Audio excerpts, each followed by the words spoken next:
High friends, job and ডিফেন্সৰ চেনেলটোলৈ তোমালোক সকলোকে স্বাগতম জনাইছোঁ। SSC GD 2024 এক্সাম চলি আছে, ৰিটেন এক্সাম আমাৰ চলি আছে 27 এপ্ৰিলৰ পৰা। আৰু যোৱাকালি আমি লাইভতে বহুখিনি কথা পাতিছিলোঁ যে এক্সামৰ ষ্টাইলটো এইবাৰ কেনেকুৱা হৈছে, কুৱেশ্যন পেটাৰ্ণবিলাক কেনেকুৱা আহিছে, টান নে ইজি।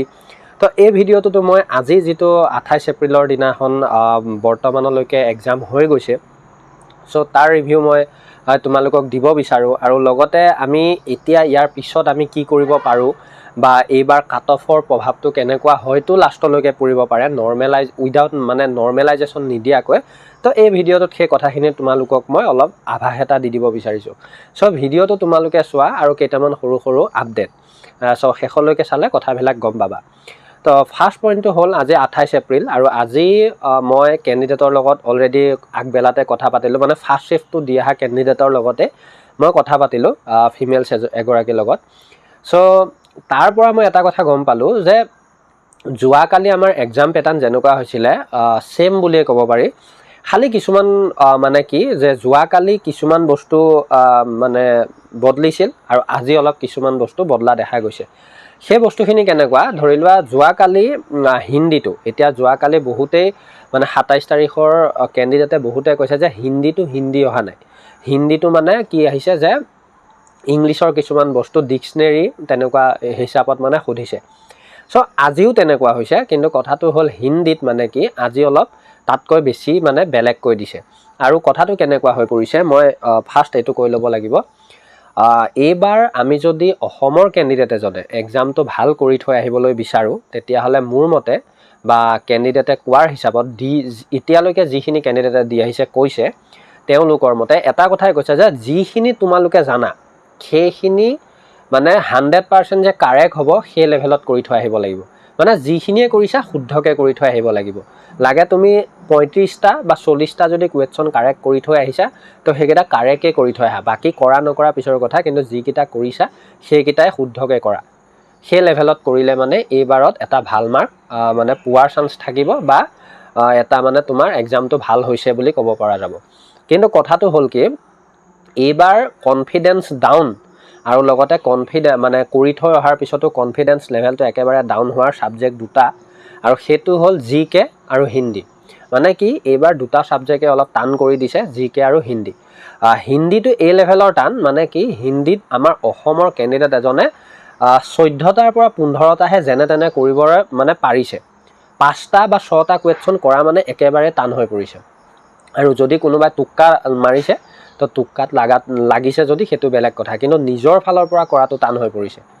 আৰু লগতে তোমাৰ GK GSৰ কথা কওঁ, এতিয়া আমাৰ অসমৰ পৰা GK GS আগতেও ইমান মানে কি আছিলে, চিন্তা নাছিলে। GK GSক লৈ চিন্তিত কোনো হোৱা নাছিলে, কাৰণ কিয় অসমত আগতেও টোক্কা লগাই কাৰোবাৰ 7টা কাৰেক্ট হয়, কাৰোবাৰ 5টা কাৰেক্ট হয়, কাৰোবাৰ 6, 10 এনেকুৱাৰ ভিতৰতে থাকে। আৰু অসমৰ পৰা যিকোনো 3টা ছাবজেক্ট কৰিলেও আমাৰ SSC GDত এটা পোষ্ট ল'ব পাৰি। কিন্তু কথাটো হ'ল কি, তথাপিও এইবাৰ মানে হিচাপত GK GSও আগৰ তুলনাত টান আহিছে। আৰু এইবাৰ মই এইটো কথাও কৈ দিওঁ যে এইবাৰ যিটো পেটাৰ্ণত কুৱেশ্যন আহিছে, হয়তো টোক্কা লগালেও টোক্কাত কুৱেশ্যন ফচাটো ইমান ইজি হৈ থকা নাই। মানে টোক্কা মাৰিব পাৰা তোমালোকে, 80টা কুৱেশ্যন 80টাই টোক্কা লগাই থৈ আহিব পাৰা, কিন্তু 80টা কুৱেশ্যনতো মানে তোমালোকৰ টোক্কাতে যে হাতি যাব সেইটো কথা হ'বই নোৱাৰে। মানে এইবাৰ অলপ টেকনিকবিলাক বেলেগ দিছে। তাৰপিছত ৰিজনিঙৰ কথা কৈছা, চোৱা ৰিজনিঙত মই যোৱাকালিও সুধিলোঁ, আজি যিটো শ্বিফ্টত হৈ গ'ল, মই ফাৰ্ষ্ট শ্বিফ্টৰে কথা কৈছোঁ, লাষ্টৰখিনি এতিয়া আপডেট মই লোৱা নাই। কিন্তু সেই লেভেলত এটাই কথা কৈছে যে ৰিজনিঙত নন ভাৰ্বেল অহাই নাই বুলি কৈ আছে। মানে যেনেকৈ ধৰি লোৱা কাউণ্টিং ফিগাৰ বা মানে কাটিং, পেপাৰ কাটিং বা ধৰি লোৱা ডাইচ আজি অহাই নাই। তো আজি আহিছে কেনেকুৱা, মানে তোমালোকক মই কৈ দিওঁ, ধৰি লোৱা এটা ইংৰাজীত এটা বাক্য দিব দীঘলীয়াকৈ, সেইটো হয়তো আগতে কৰিছাই বহুতে, আগতে আহিছিলে। দীঘলীয়াকৈ বাক্য দিছে আৰু তলত যিকেইটা অপশ্যন দিছে তাৰে ভিতৰত কোনটো অমিল আছে, মানে সেই বাক্যটোত থকা শব্দকেইটাই, ৰিজনিঙৰ কথা কৈ আছোঁ মই, সেই মানে বাক্যত থকা শব্দকেইটাৰ পৰা তলত 3টা শব্দ মিলে, মানে 3টা বাক্য মিলে, বাকী এটা বাক্য নিমিলে, আৰু সেই অমিলটোৱে ধৰিলে এনচাৰ হ'ব।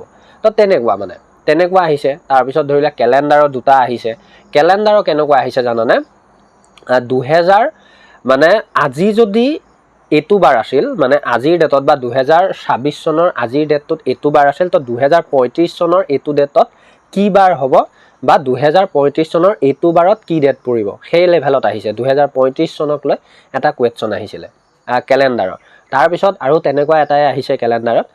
তাৰপিছত ৰিজনিঙৰ মানে কি, যিমান দূৰ সম্ভৱ ৰিজনিঙত অসমৰ পৰা 17ৰ পৰা 18টা কৰিব পাৰি, তাৰে ভিতৰত 3টা বা 2টা মানে অলপ ক্ৰিটিকেলি দিছে, আৰু এই ক্ৰিটিকেলটো যোনে ধৰিব পাৰিছে সি 19টা 20টাও পাৰিব। মানে ৰিজনিংটো সেই লেভেলৰ হাৰ্ডটো নহয়, অলপ টাইম টেকেন হ'ব পাৰে, টাইমটো খাব পাৰে, কিন্তু ভালকৈ যদি মন দি কৰা যায় তেতিয়াহ'লে তাতে হৈ যাব।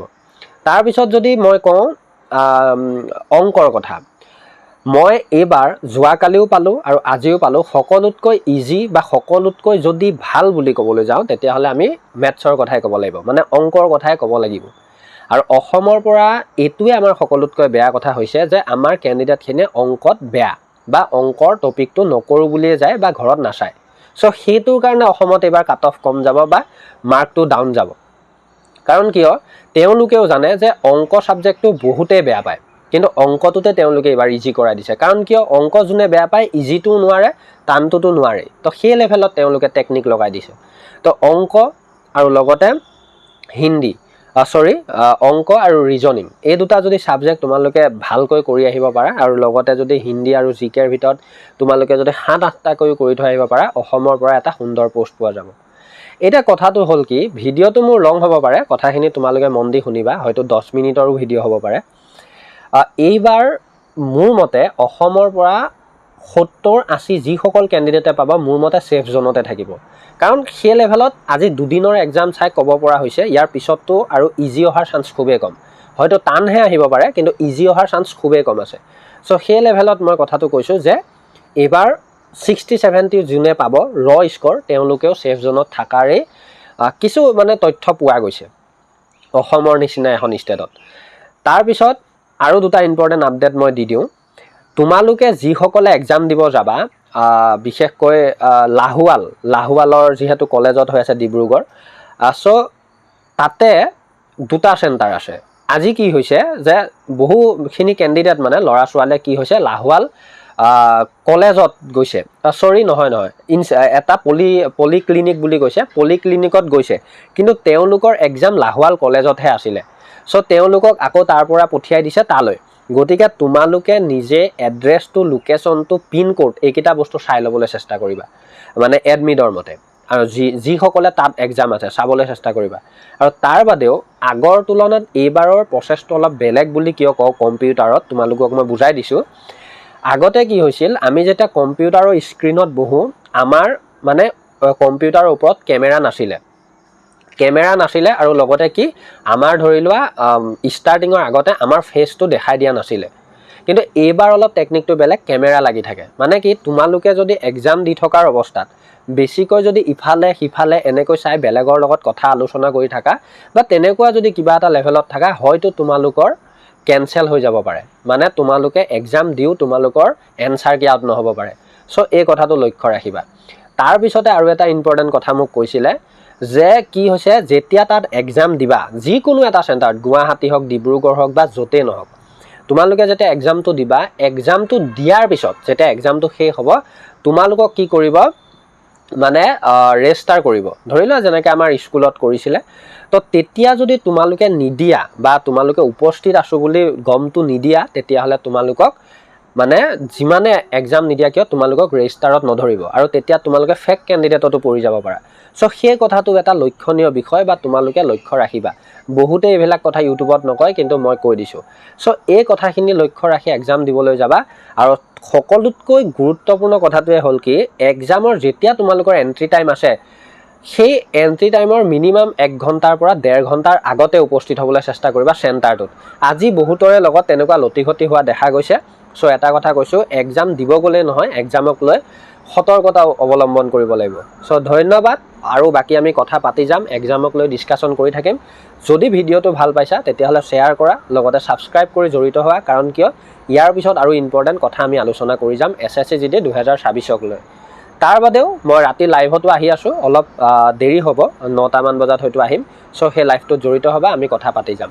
ধন্যবাদ, জয় আই অসম।